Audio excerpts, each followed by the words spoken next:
I call Ron Mark. Thank you, Mr Speaker. Rise on behalf of New Zealand First to take what will be a short call just to confirm that we are supporting this bill through. I think pretty much every comment that could be made about this bill has already been made, and I'm not going to retrio the same paddock a second time. So we'll say, and suffice to say that I'd like to continue from where the last speaker finished off on the taxation issue.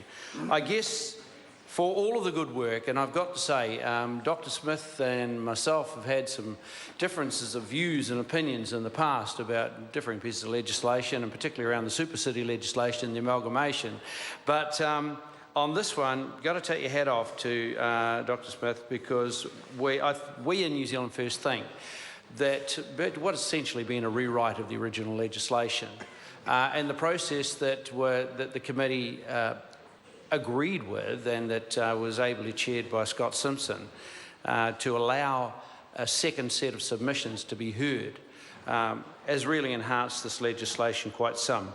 I guess the only disappointment New Zealand First has is that our supplementary order paper number one, supplementary order paper 160 did not get the support of the government. And that supplementary order paper would have allowed for the mitigation work carried out and the strengthening of buildings to be treated as repairs and maintenance by IRD, and would have made those costs tax deductible.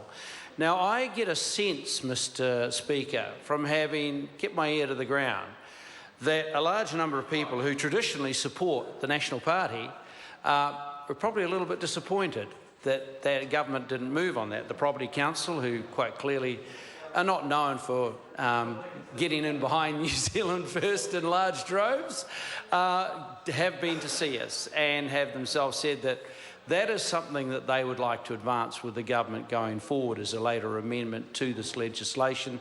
Now, whether that was to be able to be picked up in a statutes amendment bill, whether it could be picked up in an overall look, as Eugenie Sage has just said from the Greens needs to happen, in terms of tax reform around buildings, around earthquake strengthening, and everything associated with this legislation. If that was picked up by the government, it would get our support.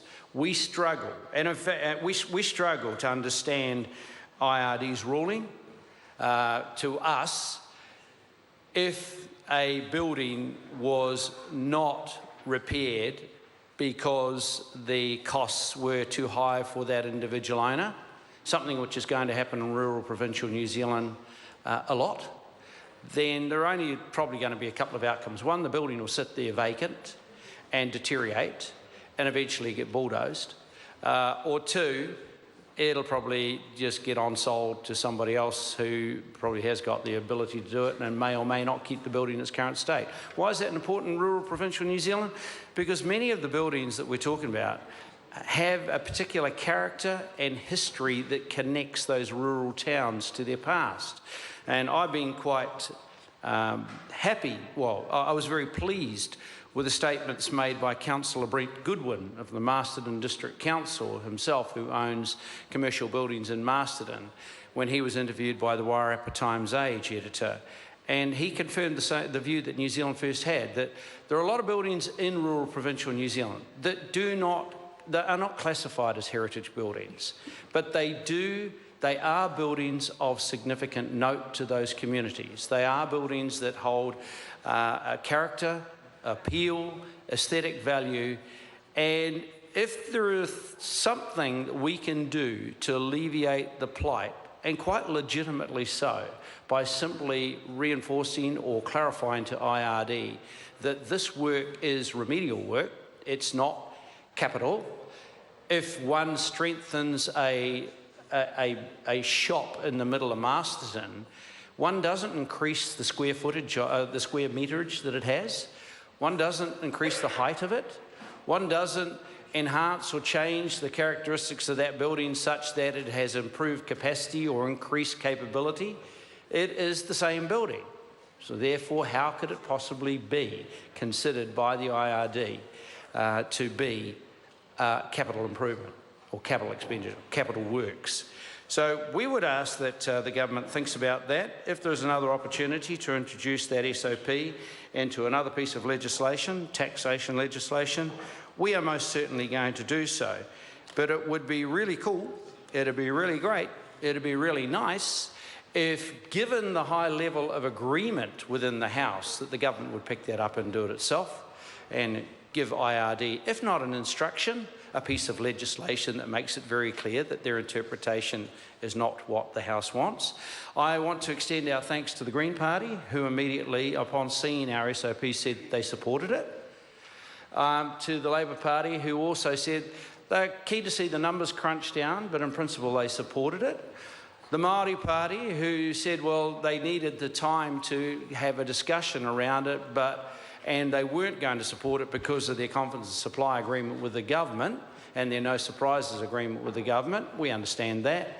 But they have intimated that they would re-look at such an SOP and an amendment to the taxation laws that allow this work to be considered repairs and maintenance and thereby tax deductible. In conclusion, Mr Speaker, I simply say that excellent work from the committee. Thoroughly enjoyed working through this. I don't know, actually, if some of the members realise just how much concern and angst there was in the community when the first piece of legislation hit the ground.